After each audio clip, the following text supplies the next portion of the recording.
जय ज्योती जय सावित्री.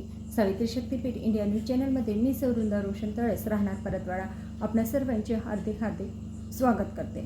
महात्मा ज्योतिराव फुले यांच्या द्विशताब्दी वर्षानिमित्त क्रांतीज्योती सावित्रीबाई फुले यांच्या 200 कविता सादर करण्याचा उपक्रम आम्ही सावित्रीच्या लेखी राबवत आहोत. तर आज मी आपणासमोर सादर करणार आहे कवी सुधाकर डेहनकर यांच्या क्रांती फुले या काव्यसंग्रहामधील कविता आणि माझ्या कवितेचे नाव आहे ज्योतिवंदना.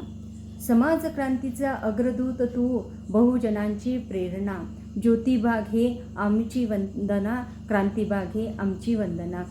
कणकण झिजला आमच्यासाठी, चेतविल्या तू झिजल्या त्या ज्योती, रूढी अंधश्रद्धेतून तया काठण्या, जागविले साऱ्या जनमना.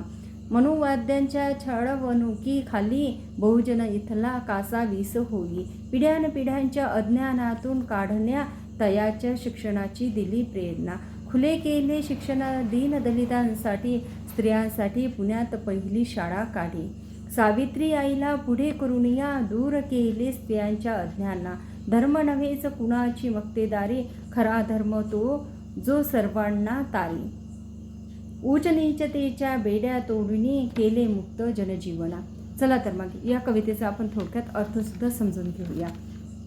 ही कविता ज्योतिराव फुले यांना वंदन करणारी आहे.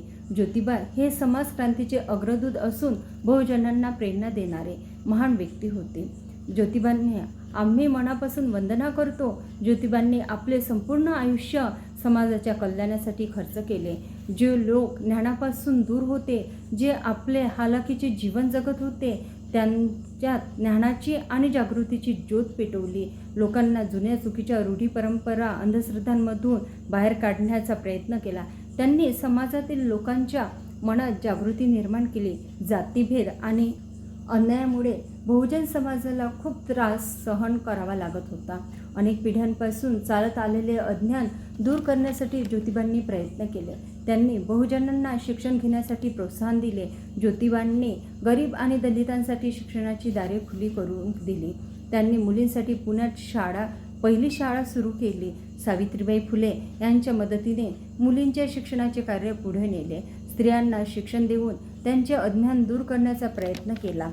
धर्मावर कोणत्याही एका व्यक्तीचा किंवा जातीचा अधिकार नसतो. जो धर्म सर्व लोकांचे कल्याण करतो तोच खरा धर्म आहे. त्यांनी जातीभेद आणि उच्च नीचतेची भावना दूर करण्यासाठी प्रयत्न केले. समाजातील लोकांना अन्याय आणि भेदभावातून मुक्त करण्याचे काम केले. अशाच सावित्रीबाईच्या अर्थपूर्ण कविता पाहण्यासाठी आमच्या चॅनलला लाईक करा, शेअर करा आणि सबस्क्राईब करा. धन्यवाद.